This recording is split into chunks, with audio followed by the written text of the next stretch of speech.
All right. Hi, everyone. Good afternoon, or good morning, or good evening, whichever side you're on in the country. Welcome to our first ever webinar here in Synapse. Just a couple of things before we start the webinar for today. By the way, my name is Jess. I'm from Synapse, and my team specifically, other than we manage a different side of business at Synapse. Specifically, we provide webinars such as these. We produce webinars such as these. And we also manage learning software, which I want to show you because since you've registered in this webinar, you do have access to a site that we've developed specifically for this webinar for today. Let me just share my screen right here. Give me a sec.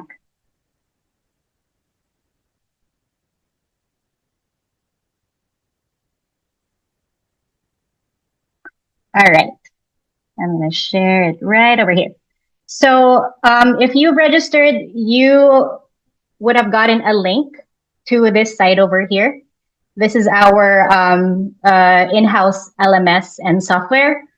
We also provide this service to other clients as well. But just letting you know that part of your registration comes with this link.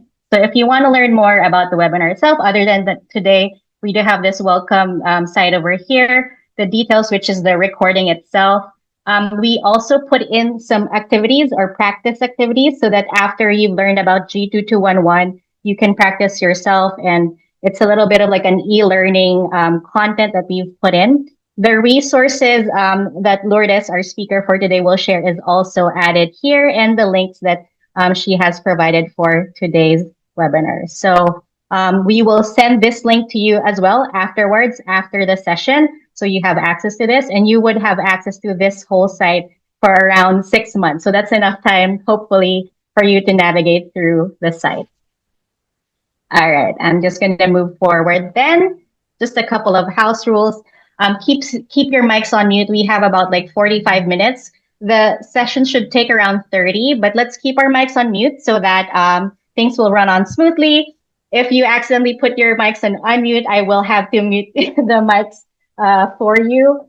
We have a Q&A session after, so just take note of your questions. I will facilitate that discussion. You can type it in the chat box or raise your hand or unmute your mic. And handout and recordings, as I've mentioned, will be sent after. Also, let us know what other topics you'd like us to cover. We've sent in a link in the chat box, and we've also put that same link for any topics you'd like to discuss later on in that registration link or in that site that we provided for you. So, okay, let's move forward. So our webinar on G2211 is a new Medicare add-on code that's changing how office and outpatient E&M visits are reimbursed. So this update is meant to better reflect the ongoing care providers give, but it also brings new billing rules, documentation steps, and compliance checks. So as mentioned, we're glad to have Lourdes Mendoza, our certified professional coder, and she's here to break it all down. So from when to use G2211 to how it affects your billing and how to avoid claim issues. So without further ado, I'm going to stop sharing. And let's welcome Lourdes Mendoza.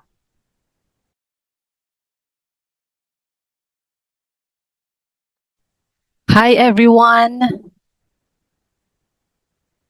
I hope you can see my screen now. Yes, we can, Lourdes. Maybe, okay, there you go. On slideshow. Okay, thank you.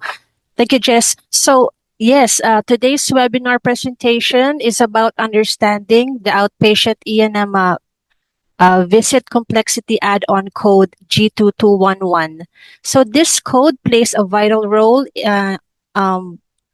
in how we recognize and support complex care delivery in outpatient settings. Let's dive into what it means and why it matters. So here's what we'll cover today. We'll begin by defining what G2211 is. Then we'll talk about who is eligible to use it. We'll explore the significance of this code for both providers and the patients, when and how to bill it, walk through some specialty specific examples. We'll wrap up with a look at its impact and reimbursement, alongside some common denial reasons and how to deal with it, and then followed by Q&A.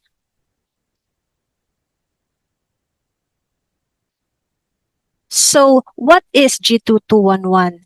It is an add-on code established by CMS, and it became effective in 2024.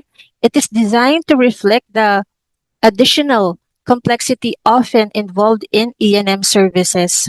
Some key details to remember are it is not a standalone code. It must be built in conjunction with an office uh, or outpatient E&M visit code. It is used to capture the complexity of visits involving ongoing, longitudinal, or coordinated care, typically associated with chronic conditions or more intricate care management. Hi, this is Alicia. Hi. Okay. So It's okay. Go continue there. thank you. So this code helps indicate when extra time, effort, or cognitive work is required beyond a typical visit. Its purpose is to ensure more accurate reimbursement for providers managing patients whose care is not routine or episodic. So G2211 in simpler terms signals that the visit is more than just a quick check-in. It is required. It has a required thoughtful attention due to the patient's broader, more involved health needs. So who can use G2211? It is broadly applicable across the healthcare landscape.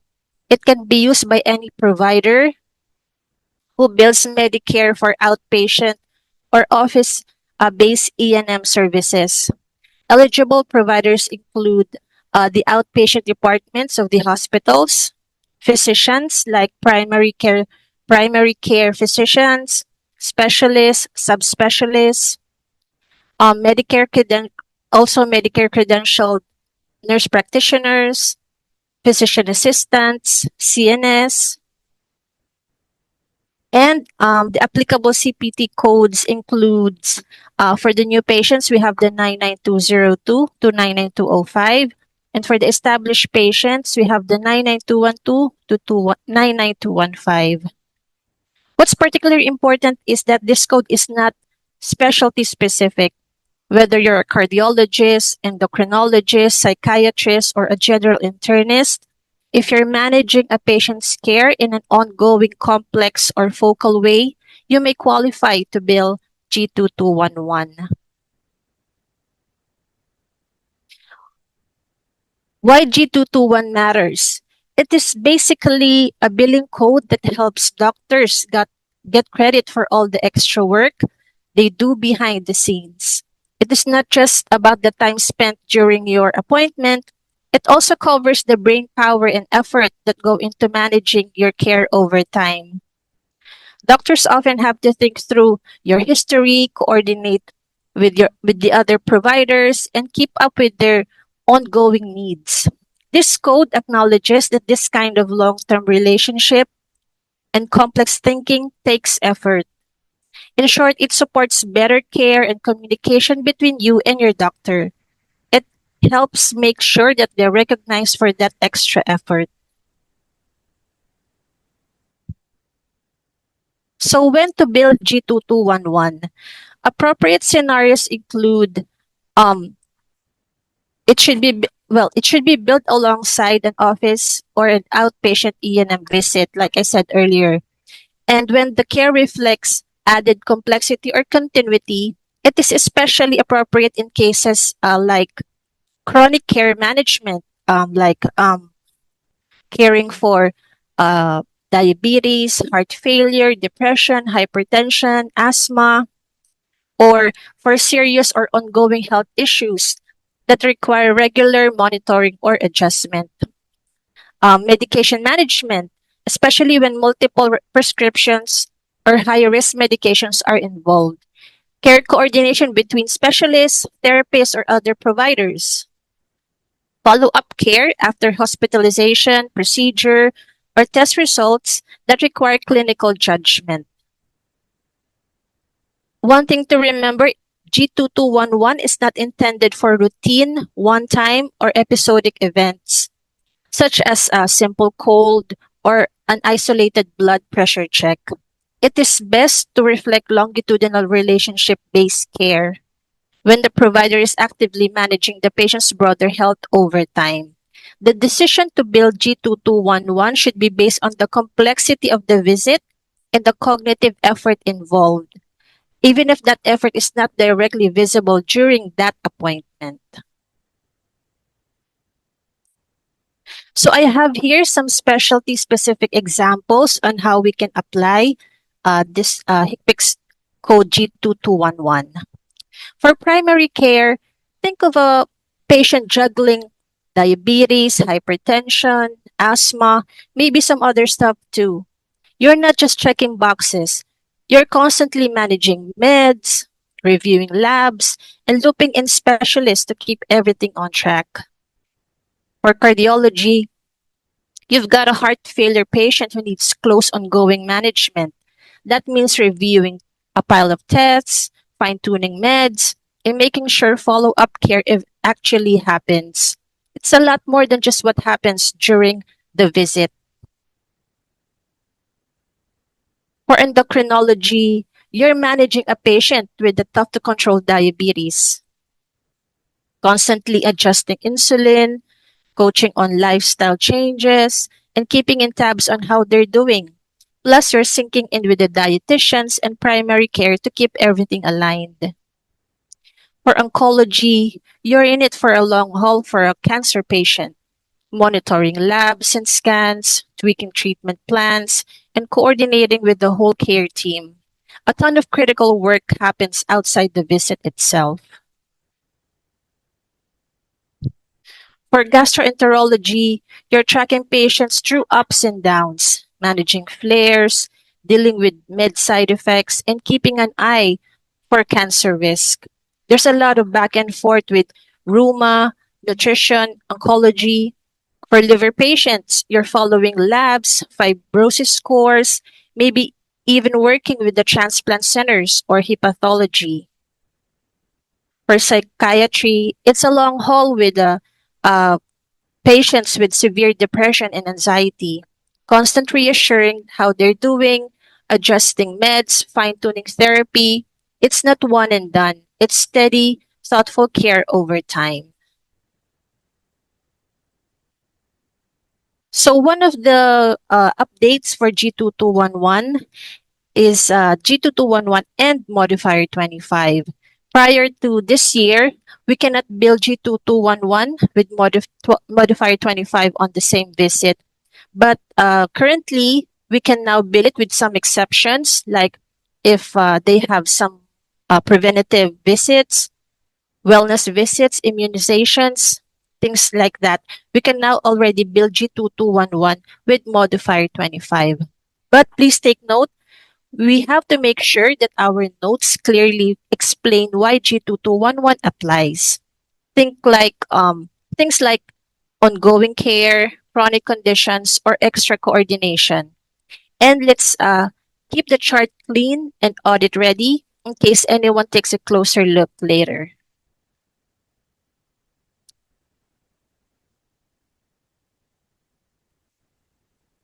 So why does G2211 is important for patients and providers?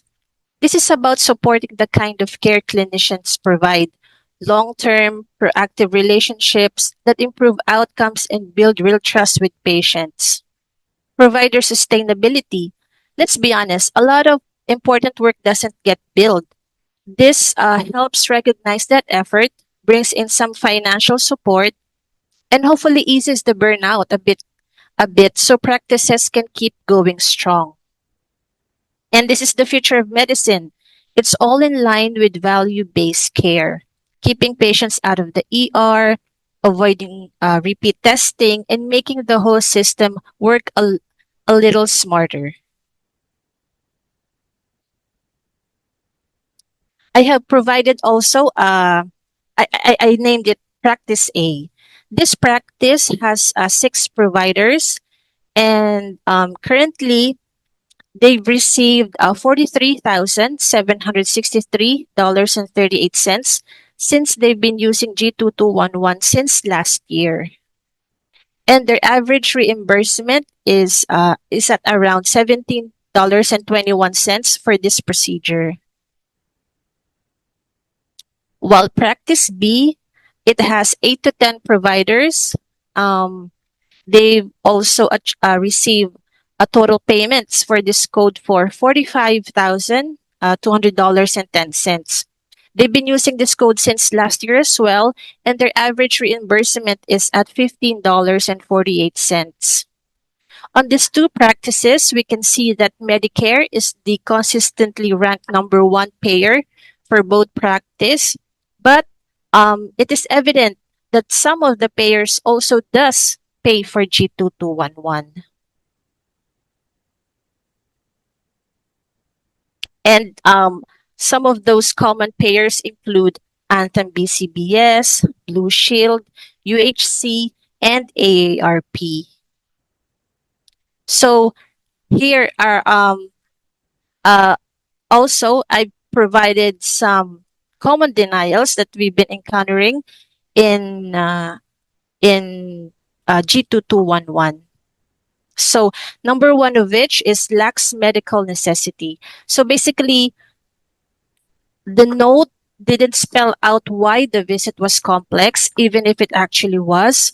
So the payer doesn't see the reason for extra payment. So I suggest in dealing with it is that we have to be clear in uh,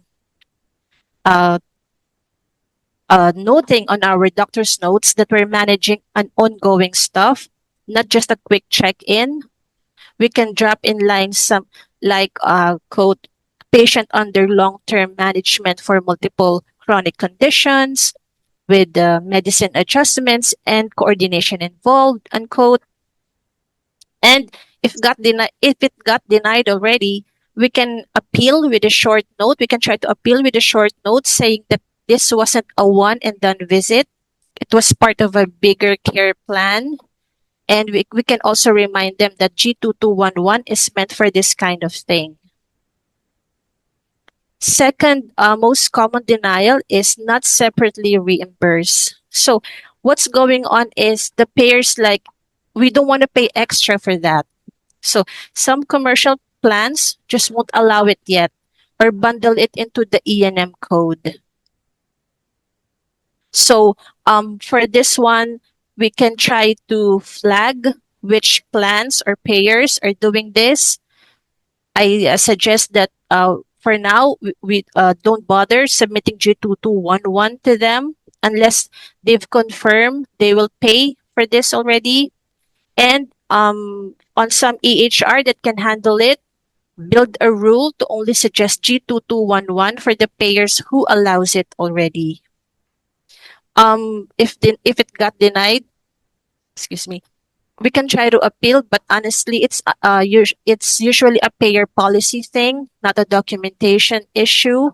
So for now, we might just be one to skip until they catch up.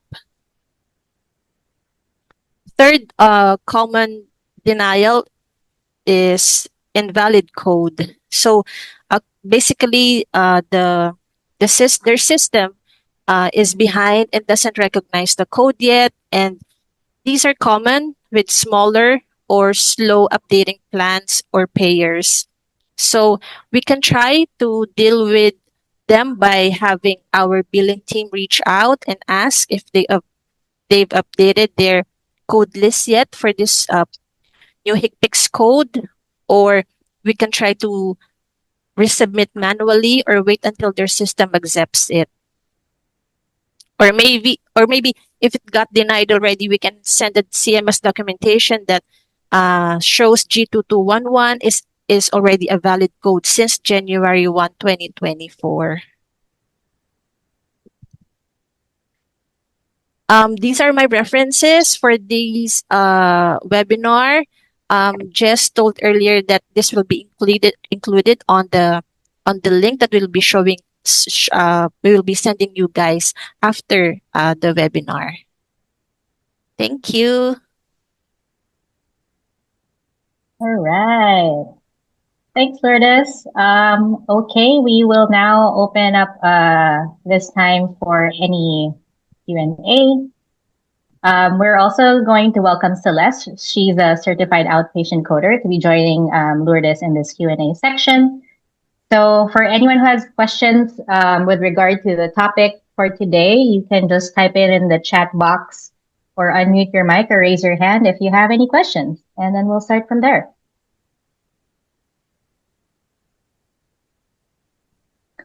Okay, we have a question from Donna. For practices just getting started with G2211, what would be your top 2 to 3 tips for smooth implementation?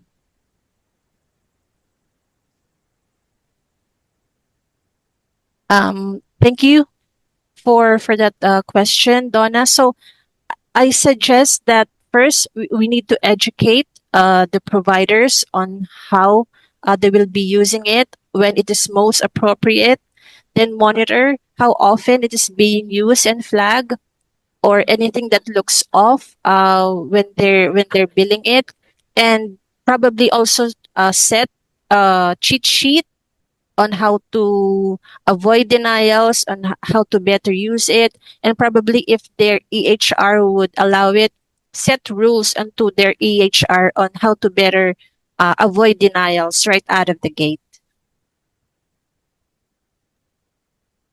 Thank you. All right, we have a question next from David. When do you use G2211 versus upcoding to a higher level E&M code? Thank you, Doctor, for your question. So, the E&M code is based on the medical decision making, while adding this G2211 is for the extra effort that you're putting alongside that particular visit. Say like continuity of care, or you're preparing some referrals, or a couple of tests, reviewing couple of tests, things like that. That is the time to use this additional code, Doctor. All right, next question from Landbake. I hope I said that correctly. Where would you document that it's complex? On the Thank you for that question. On the HPI and also on the plan, basically on the HPI, what is the history of the present illness, and then have also a verbiage on the plan. What is the assessment and plan? That is where we can note the complexity of that condition. All right, next we have a question from John Lloyd. Hello, Ms. Lourdes. In your experience, which patient types tend to clearly qualify for G2211, and how do we best reflect that complexity in our notes?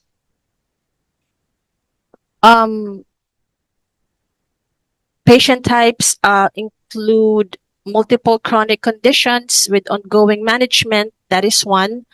Those patients with complex medical regimens. Also with those patients with functional limitations on behavioral, mental health components. For example, diabetes plus depression. And then also high-risk populations like frequent emergency department use, things like that. And then how to reflect on the notes, I suggest mention the longitudinal relationship, say like this particular patient followed for 3+ years for management of this and that medicine, and then reference how today's decision making was influenced by prior knowledge or history of that particular condition, and then highlight any care coordination, counseling, or proactive management that you will be doing to the patient. All right, next we have Warren. He actually has 3 questions, so I'll read it part by part. Lourdes, that way you can take the time and then I'll just give you the next few questions. So, first question is G2211 payable in urgent care settings, or is it limited to office visits only?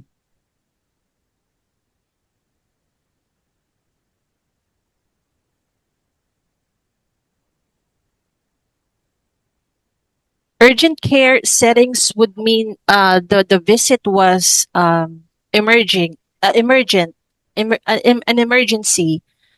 So I think currently it's not being payable yet. S- Uh, it needs to have that uh, that continuity of care, like I said earlier. So for urgent care, usually it's like something emergent. So I'm not sure. I don't think it's being payable right now for urgent care visits. Mhm. Next question is what clinical documentation elements are considered essential to justify G2211 reimbursement? Like I said earlier, things like the ongoing um, medical management. It should be laid out on the doctor's notes, the continuity of care that's going to happen between the provider and the patient in the next coming visits, things like that. All right. And then lastly, do you recommend using G2211 for follow-up visits at urgent care when managing chronic care or complex conditions, even without a formal PCP patient relationship?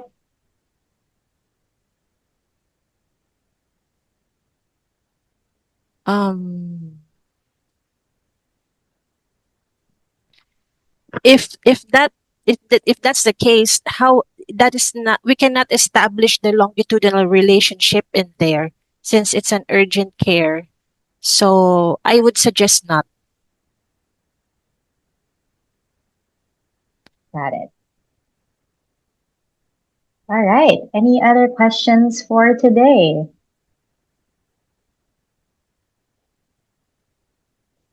Okay, we got one more. Also, we still have a couple of minutes, so it's okay, guys. We got from John Lloyd. Question. Oh, this is a question for Miss Celeste for Cell. In terms of phrasing, are there specific terms or language that seem to help G2211 claims pass audits more easily? Question for Cell.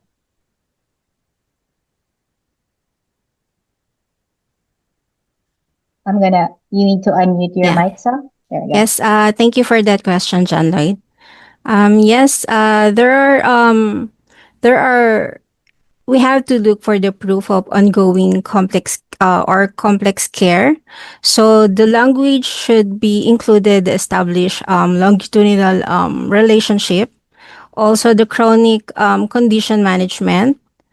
Another is the ongoing clinical complexity influencing today's visit, the care coordination with the specialist, like the cardiologist, psychiatrist, also an individualized care plan based on the prior history and the risk factor.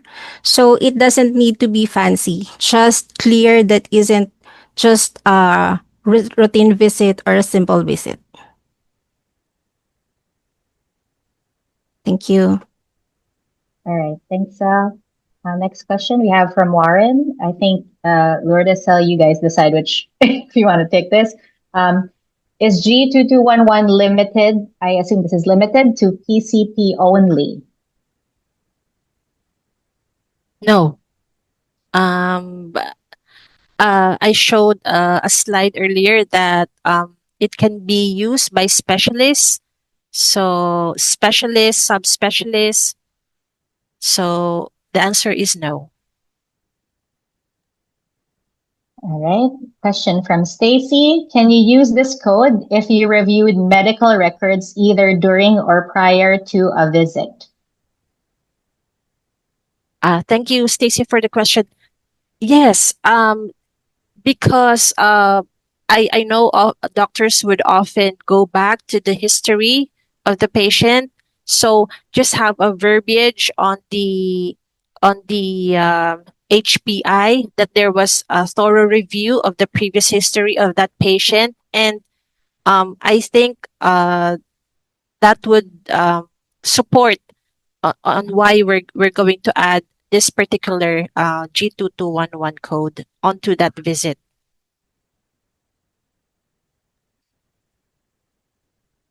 All right. Thanks, Lourdes. Any other questions from anyone? Going once, going twice. All right. I think that wraps up our session for today. I am putting in the link right here. We will also continue to ask you this question. If you have any other topics you'd like us to discuss, we will send you another form that you can put in. If you have something on top of your mind, you can just answer our form right here. I didn't put them in like required questions, so you can answer whichever questions you want to answer in that form over there. If nothing else, thank you. We will be doing this for the year. We have an upcoming webinar next month as well, date to be decided and to be released. And we will let you know of the topic on that webinar too. So if nothing else, we're done for today. Thank you everyone for hopping in. Thank you, Lourdes. Thank you, Sel. Thank you. And have a good day, everyone. Bye. Thank you.